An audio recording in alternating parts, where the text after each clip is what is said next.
Well, good evening. It's great to be with you through the camera. And I've got my little friend here that my youngest daughter gave me. It's a skull. And apparently there was a period a few centuries ago where wealthy young men in particular, but now it would be young men and women, would often have a skull on their desk. A real skull. This isn't a shrunken skull. This is just a plastic skull. And around it would have these words: "As you are, I once was. As I am, you will become."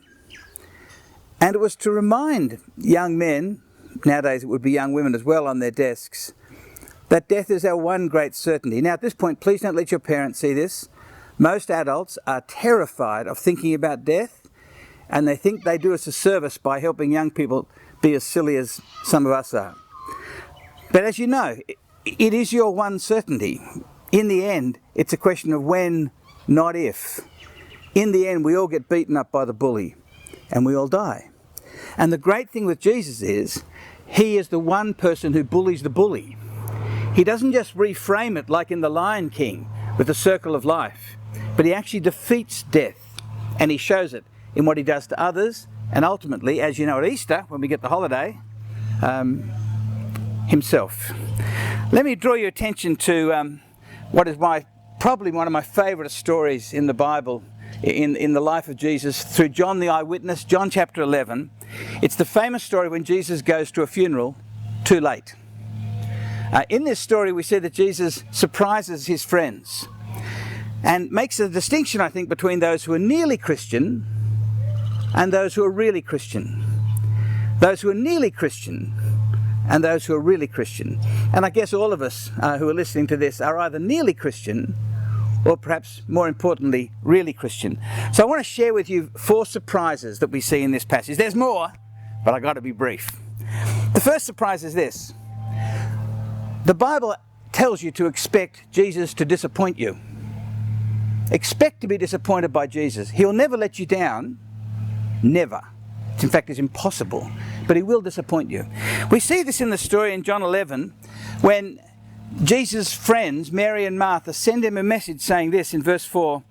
Jesus, the one who you love is sick. Clearly, they expect him to come the quite short walk back and to heal him. Jesus healed all sorts of people. Blindness, as we looked last week, all sorts of other things. Jesus healed people he didn't even know, who came and just wanted to use him, and he healed them. But here's a personal friend. Jesus has told, the one whom you love is sick.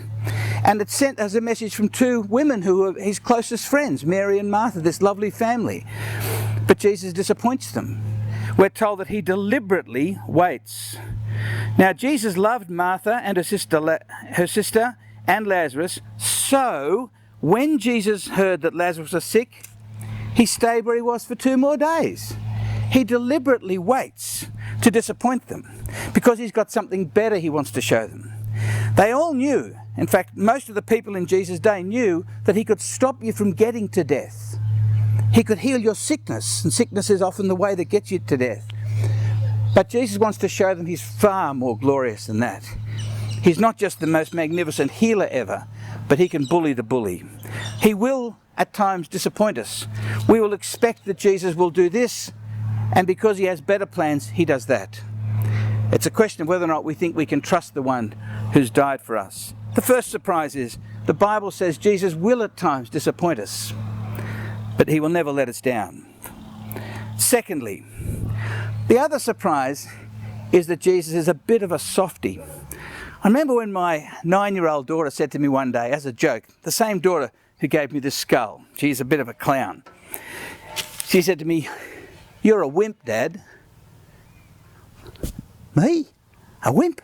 I knew she was joking, otherwise she'd have never had dessert for a year. I said, "What do you mean?"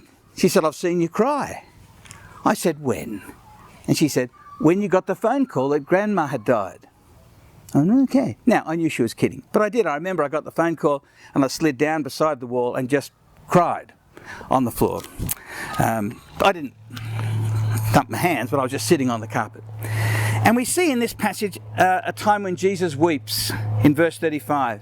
He finally gets to the funeral. He talks with Martha and with Mary, who both say to him, Lord, if you had been here, my brother wouldn't have died. Both say exactly the same words because they'd obviously talked about it. They were disappointed by Jesus. He had something better in mind. But as it says here in verse 35, Jesus wept. Jesus wept. It's said to be the shortest verse in the Bible and in some ways one of the sweetest. He doesn't weep because he's lost Lazarus. People often say, you know, Jesus, we weep at funerals, but so did Jesus when at Lazarus' funeral. He knows he's going to wake Lazarus up. He said Lazarus is asleep. As far as Jesus is concerned, he's having a nap. He knows he's going to have afternoon tea with Lazarus. Why does he weep? Well, we're told 2 verses before, when Jesus saw her weeping, and the Jews who'd come along with her also weeping, he was deeply moved in spirit. And then later, Jesus wept. I sometimes take funerals of people I don't even know. I don't know the person who's in the box. I don't know the next of kin who are weeping. And sometimes it's hard for me not to weep, and I'm a hard-hearted old mongrel. And it's just empathy. You just feel their pain a bit. And this is why Jesus is weeping. The Old Testament says of God, in all their distress, he too was distressed. And often in our disappointment as God is working out his good plans, we will weep and we'll feel terrible pain. And God does not sit there as we're up in heaven and say, well, be tough, kids, I got this in hand, you'll be okay, although he will be. But he feels our pain and he weeps with those who weep. So Jesus weeps, not for himself, not because he's lost Lazarus, he just is moved by the suffering of others and those whom he loves. That's a bit of a shock that Jesus weeps. Now the third one, we've seen that Jesus disappoints us, but never lets us down. Jesus weeps, not for himself, but for us. And thirdly, Jesus said something which is just completely insane and crazy. He ends up outside the tomb of Lazarus. Lazarus has been dead for 4 days. Now in a hot country with no fridges for dead bodies, I won't even describe to you that by day 4, organs are exploding and it's messy when a human body is dead in a hot country. By 4 days dead, you ain't never coming back. This is not like someone who's just drowned and needs a bit of thumping on the chest and stuff like that. He's 4 days rotten, smelly dead. As his sister says when Jesus says, move the stone away from the door of the tomb, Sister Martha says in that, I do prefer the 17th century translation where she doesn't want him to. She says, behold, Lord, he stinketh. That's a great translation, but he would have. But Jesus commands him to open up the tomb, and then in 2 words in the original, Jesus says this, Lazarus, here. It's normally translated, Lazarus, come out, but it's here. It is exactly the way that I sometimes speak to the dog that I love. I never speak to my wife like that. But I sometimes speak to Ricky and say, Ricky, here. And after 3 or 4 times, he comes. Unless I've got food, in which case he comes immediately. He says, Lazarus, here. Now at that point, that's just a ridiculous thing to say. It's ridiculous like when Jesus says to the wind and the waves, to the wind, hush, be quiet, and to the waves, sit down. It's a crazy thing to say. In fact, mad people wouldn't even think to say that. But to speak to a rotten, stinking, thoroughly dead corpse, here, can't hear you, can't obey you. And there would have been this moment of amazing stillness as people looked into the darkness of the tomb, the cave the rock had been moved away, and then a glimpse of movement. And I don't know I think you'd be more frightened than cheerful. And then finally shuffling out, we're told, comes Lazarus in his grave clothes. He's been wrapped, a bit like a mummy, but differently they did it. And out he comes, and Jesus then calmly says, take off his grave clothes and let him go. See, it is a crazy thing that Jesus says. There is no parallel to this. There's no pretense that the Buddha or Muhammad or anyone else can overpower death. It is without parallel that Jesus would even think to say, Lazarus, here. And out Lazarus comes. Jesus is surprising. Jesus is shocking because he can overpower death and no one else can. He doesn't reframe it and make it, let's think nice things about it. He bullies the bully. He overpowers death. It's magnificent. And he does it here in front of many witnesses.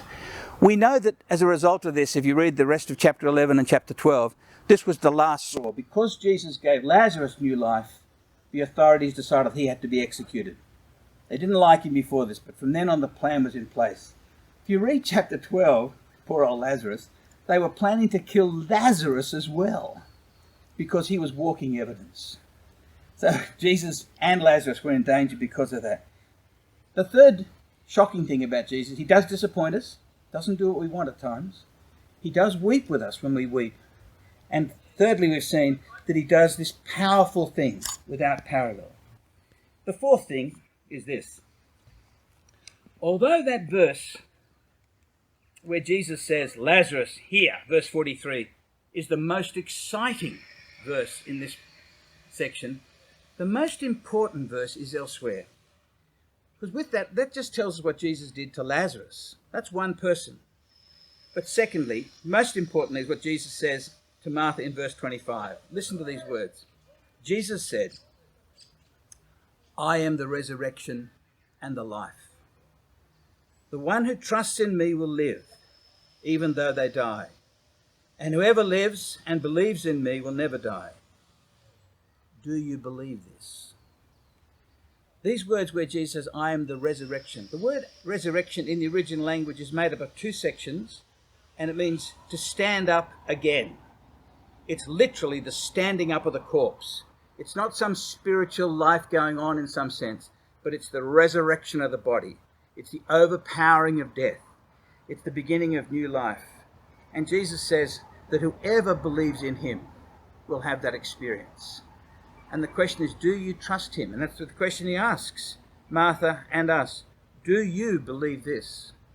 Do you believe that I am the only one, but I am the secure one who can and has defeated death?